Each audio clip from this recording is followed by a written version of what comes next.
About last night. Chapter 4. The Mission. The next 30 minutes passed in silence as both Applejack and Twilight went about their assigned tasks. Twilight did what might have been the fastest research of her life, trying to find a way to escape her bindings. Applejack stayed in the kitchen, cooking a meal for the two of them, and, after realizing he'd be back soon, Spike. Twilight was juggling between looking through her magic books and making a list of the ones who would try to pull such an elaborate prank on them. She had listed every pony with a grudge against them, then applied it to logic. Trixie? No, she's all better after we got that amulet off of her. Gilda? I doubt she has the resources. Chrysalis? This seems pretty petty for someone as big as her. But depending on what these bands do, I shouldn't rule her out. Discord? That actually got her to pause. The spirit of chaos had claimed he was turning over a new leaf, but Twilight still didn't trust him.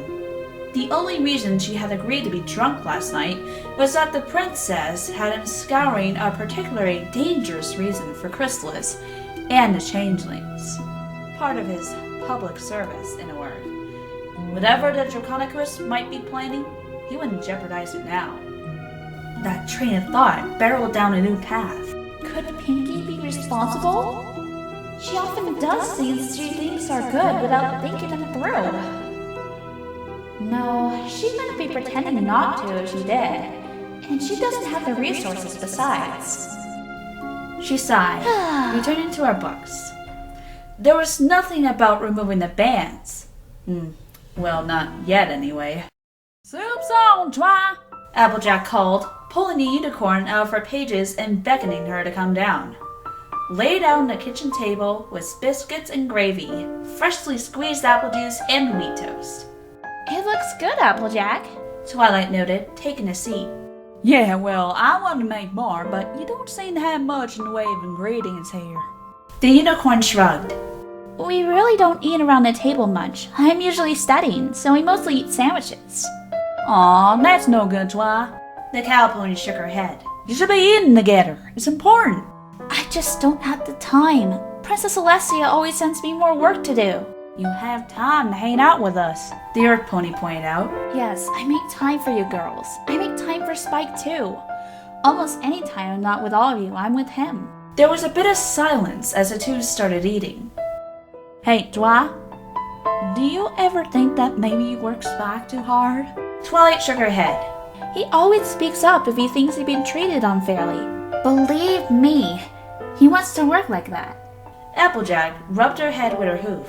Why? I can't get Applebloom that excited about her chores. Twilight just beamed. He just wants to make me happy. The day he was born, he clung to my leg and wouldn't let go. I had imprinted myself on him, and he wouldn't let any pony else raise him. He always wanted to be around me. I let him be my assistant so he can have an excuse to help me. The cow pony chuckled. He doesn't seem that clean now. Twilight smiled a warm smile. He's grown out of it. Mostly. He still wants to sleep in my room instead of his own. That's why he always sleeps in that basket. Applejack couldn't help but chuckle. Oh, silly dragon. Always wanted to be around his mama, huh? Twilight blushed. Something like that, yeah. You see... She was caught off by the front door opening. The bell above giving a pleasant ching as it did so. Twilight began to excuse herself to attend to the customer, but the sound of claws on wood stopped her. A moment later, a familiar baby dragon walked into the room. Hey, Twilight, I'm back! Spike greeted. Oh, hey, Applejack. Did you stop by for lunch? Well, something like that, she said slowly. There's plenty for you, Spike. Twilight jumped in, not wanting to explain this just yet. Have a seat. Spike moved to obey, but stopped. Hey, Twilight, since when did you wear rings? Twilight flinched. Spike reacted the same, afraid that he had just done something bad. Oh, well... Twilight said slowly. You see, last night, me and Applejack, we had a lot of a special big pony drink. You got smashed? Twilight's eyes widened. How did you... Twilight, I'm not sheltered. I grew up in the same place as Blueblood, remember? You and Applejack got drunk. What happened? Twilight made a mental reminder to give the spoiled prince a good kick in the flank. Or another area, if it could be reached. Perhaps while wearing bladed shoes. Well, you see, we kind of got married. Spike's eyes opened wide at this. Applejack and Twilight held their breaths in anticipation. Why haven't you gotten it canceled? Both ponies blinked. That was not the reaction they had expected. It hadn't just been the tone of curiosity. It had been panic, worry.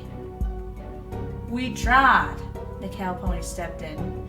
But the mayor says it'll take 3 weeks to annul marriage. But you're going to get it canceled? It's not real? That's right, Twilight confirmed. Oh, okay.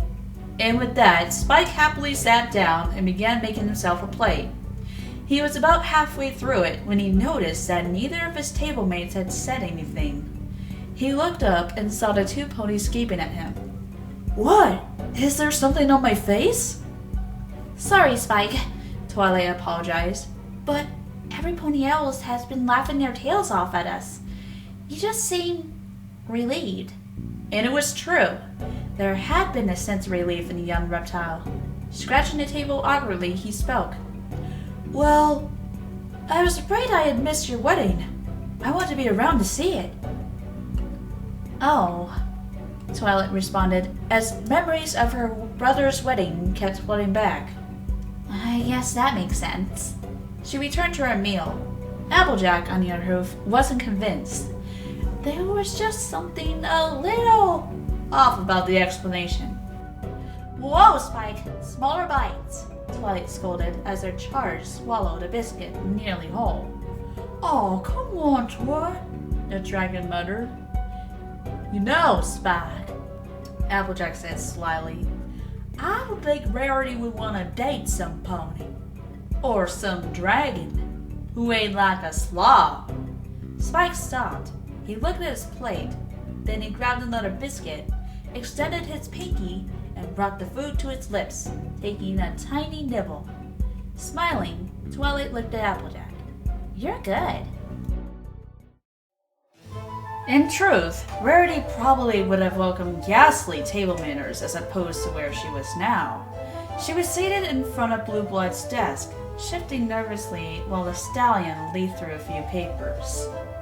Alright, here's the deal. Are you aware of our progress with locating the Changeling Queen? Rarity shook her head. I'm afraid not. I dare say that subject seems to have leaked out the news. That was quite intentional. The prince explained. Because we haven't gotten any significant results. Rarity was a bit shocked. You've been forbidding the newspapers from reporting on that? Blueblood shook his head. We don't have to. One of us in the elite just makes a donkey out of himself in front of the paparazzi. It gets the news off of things that could spread paranoia. The last thing we want is ponies attacking other ponies because they think they're changelings in disguise. That still seems a bit dishonest. That's politics, beautiful. Don't call me that. That's politics, sexy. Call me beautiful, Rarity said through gritted teeth. If you insist. Blueblood said with a smile that he spent years practicing to get the maximum amount of smug self-satisfaction out of. Now then, we have been hoping to get a lead on the changelings for months, and luckily I happen to know where to look next. Blueblood slid a piece of paper across the desk, stopping it directly in front of the mare. She saw it was a flyer, reading 135th Annual Manhattan Fashion Designer Show-Off. The show-off? Rarity said, stars appearing in her eyes. I've always always dreamed of having my fashion shown off there. Well, here's your chance. Blueblood responded. Several members of the elite are going to be there, but Princess Celestia will not. This makes it a perfect time for the changelings to swoop in and replace some key figures in society. We need some pony on the inside to keep an eye out and report back any suspicious behavior. Rarity blinked. Shouldn't I go get my friends for this? This sounds like element of honesty business. The prince shook his head. If all of you are there, the changelings will know something is up. If you're alone, they'll think you're just showing off your fashions. Rarity nodded. I suppose that makes sense. But what if they try to replace me? We'll have you under guard. If they try anything, we'll be right there to save you. All you have to do is go there, show off your fashions, keep a few eyes out, and you'll be a free mare. With a few new prospects, too, as an added bonus. See? Not that bad now, is it? Rarity couldn't argue. This did seem like a good deal. Almost too good.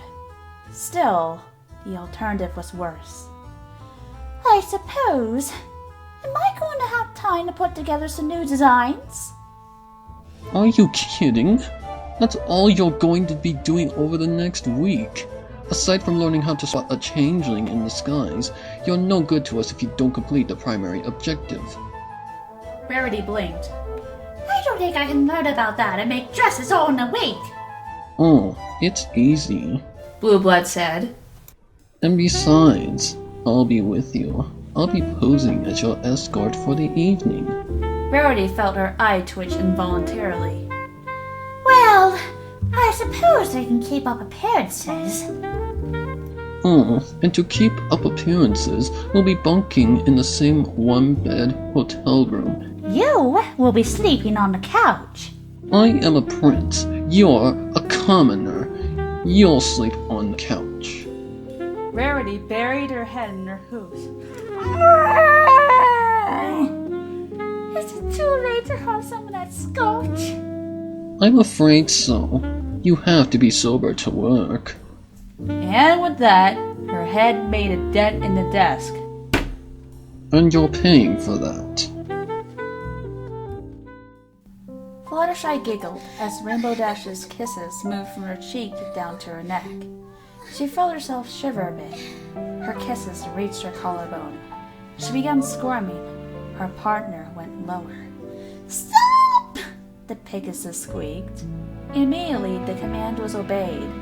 Rainbow Dash removed her lips and replaced them with a hoof. Right here, then? Here is where you feel uncomfortable? Fluttershy blushed, but nodded. Yes, I'm sorry, Dash. The cyan mare groaned, flopping down next to her. Don't apologize. That's your problem. You shouldn't have to do anything like this that makes you uncomfortable. But you'll want to eventually. You better believe it, She uttered, wiggling her eyebrows in a way that makes her partner giggle and blush. But it isn't about what I want right now. Fluttershy smiled.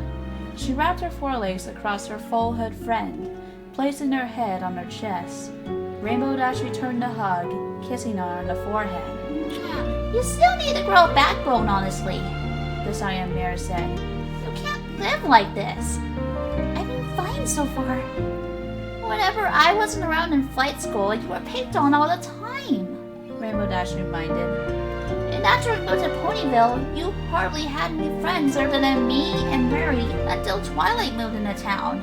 Fluttershy found herself unable to counter that claim. She snuggled into her partner's chest, hoping she stopped talking and just let them cuddle. Unfortunately, she kept going. You're just too afraid to say no to any pony. That's why we did what we just did. I was on pins and needles worried I'd take it too far. Rainbow Dash finally noted her lover's demeanor. She fought the urge to point out that her argument had just been validated and held her more tightly. They stayed that way for a while, so long that Fluttershy fell asleep. Dash didn't mind. She just held her close. She looked at her, truly looked at her for the first time. She was so beautiful. She hadn't noticed before. It was... And then the powers that be, apparently being bored with running the universe, decided it would be just funny to ruin the moment. A carrot suddenly flew and hit the sleeping Fluttershy in the head.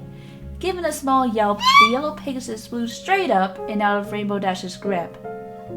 Angel stood, tapping his foot impatiently. Holding the pocket watch, odd for Fluttershy to own since she hardly wore clothes, he angrily pointed to the time. Oh my, it's feeding time, isn't it? Fluttershy said apologetically. I'm so sorry. I just got so caught up resting with... Wishing he had a whip to crack, Angel did the next best thing and stomped angrily, pointing towards the kitchen. Oh, yes, of course. Fluttershy said apologetically. Sorry, Rainbow Dash. I got to feed the animals and... Rainbow Dash suppressed a groan. As rude as Angel had been, Fluttershy had neglected her duties for nearly an hour. Still, Dash flew up. No problem. I'll help you, she assured, glaring at the rabbit. Angel just blew raspberry at her. He then turned and hopped towards the kitchen, waving his tail in a mocking manner. Well, Dash thought as Fluttershy followed. Here's obstacle number 1.